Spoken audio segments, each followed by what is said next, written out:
de los Hechos de los Apóstoles. Seguros de que Dios nos llamaba a predicar el Evangelio en Macedonia, nos embarcamos en Troade y navegamos rumbo a Samotracia, y al día siguiente pasamos a Neápolis, y de allí a Filipos, importante ciudad de aquella región de Macedonia y colonia romana. En esa ciudad nos quedamos varios días. El día sábado salimos fuera de la puerta de la ciudad junto a un río, donde suponíamos que había un lugar de oración de los judíos. Nos sentamos y nos pusimos a hablarles a las mujeres que se reunieron. Nos escuchaba una mujer llamada Lidia, negociante en púrpura de la ciudad de Tiatira, que ya adoraba a Dios y a quien el Señor había abierto el corazón para que acogiera con buenas disposiciones lo que Pablo decía. Después de recibir el bautismo, ella y su familia nos hizo esta invitación: puesto que consideran que yo creo en el Señor, vengan y quédense en mi casa. Y nos obligó a aceptar. Palabra de Dios. El Señor ama a su pueblo. Canten al Señor un cántico nuevo. Resuene su alabanza en la asamblea de los fieles. Que se alegre Israel por su Creador, los hijos de Sión por su Rey. Alaben su nombre con danzas, cántenle con tambores y cítaras, porque el Señor ama a su pueblo y adorna con la victoria a los humildes. Que los fieles festejen su gloria y canten jubilosos en filas, con vítores a Dios en la boca. Es un honor para todos sus fieles.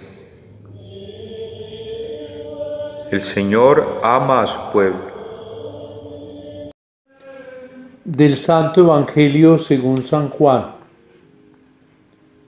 En la última cena dijo Jesús a sus discípulos: cuando venga el Paráclito, que yo les enviaré desde el Padre, el Espíritu de la verdad que procede del Padre, Él dará testimonio de mí.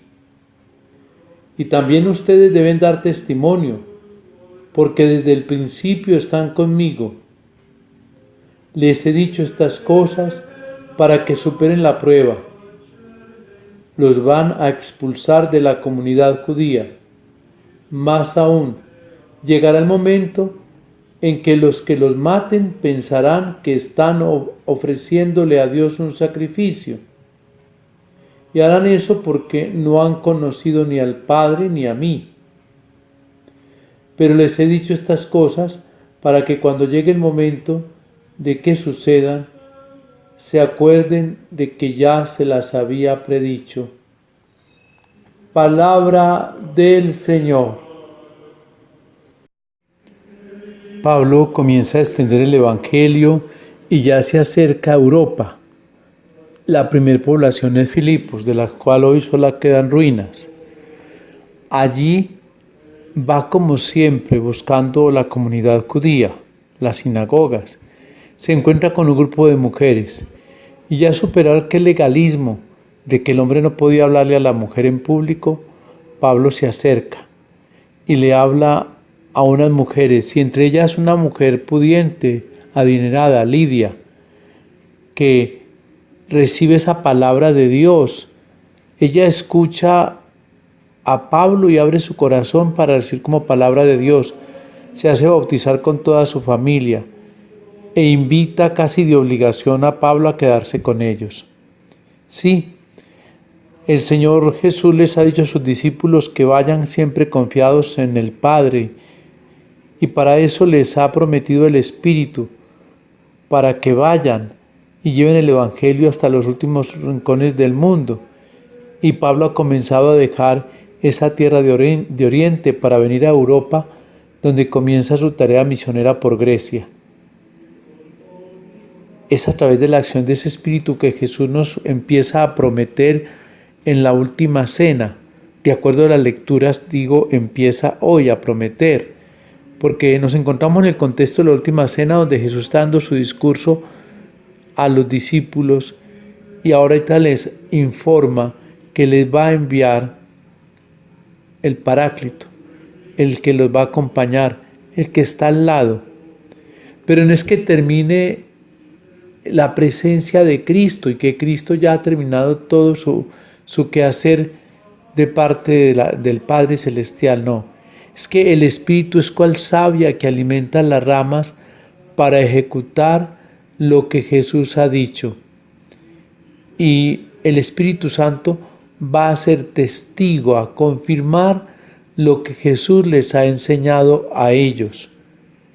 Y hay que abrirse a la acción de ese Espíritu, porque el Espíritu es el que da testimonio de esa relación íntima entre el Padre y Jesús y ahora con nosotros.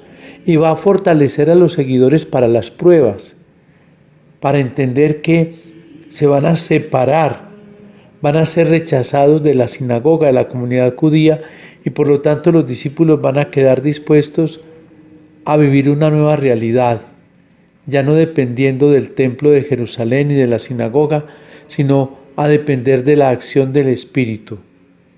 Y Jesús sigue vigente. Hubo un primer momento, y eso lo podemos percibir en las comunidades cristianas del primer siglo, como que si Jesús ya hubiese terminado todo y que ahora todo es Espíritu Santo.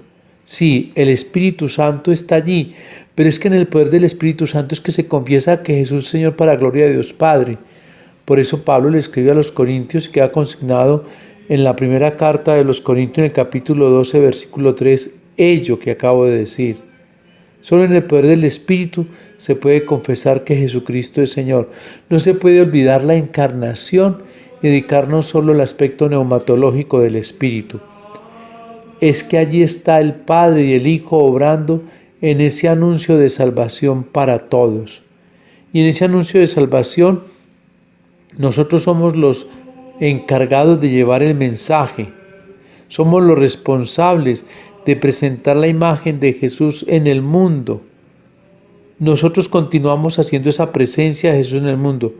Y es a través de la acción del Espíritu en la vida del creyente que Jesús sigue vivo y enseña. Y es a través de esas acciones que Jesús es glorificado.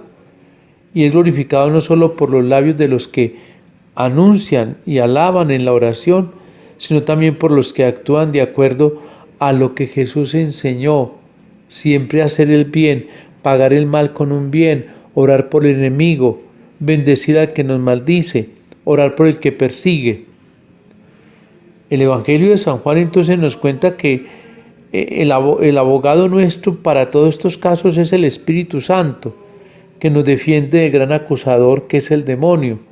Y por lo tanto la tarea nuestra es comprometernos en el anuncio de ese Evangelio para que todo hombre lo reciba con la alegría de la salvación. Empecemos pues a prepararnos para celebrar ese gran acontecimiento de Pentecostés y recordar que el gran objetivo de nuestra fe es siempre Jesús y que es el Espíritu el que da testimonio de ese Hijo encarnado que viene a realizar la salvación entre nosotros. Comprometernos con la causa del Evangelio es comprometernos con el Padre y el Hijo por la acción del Espíritu. Y comprometernos en las causas del hombre para buscar el bien del hombre es comprometernos en las causas y en la única causa de Jesucristo, la salvación. Solo allí podemos entender el sentido del Evangelio.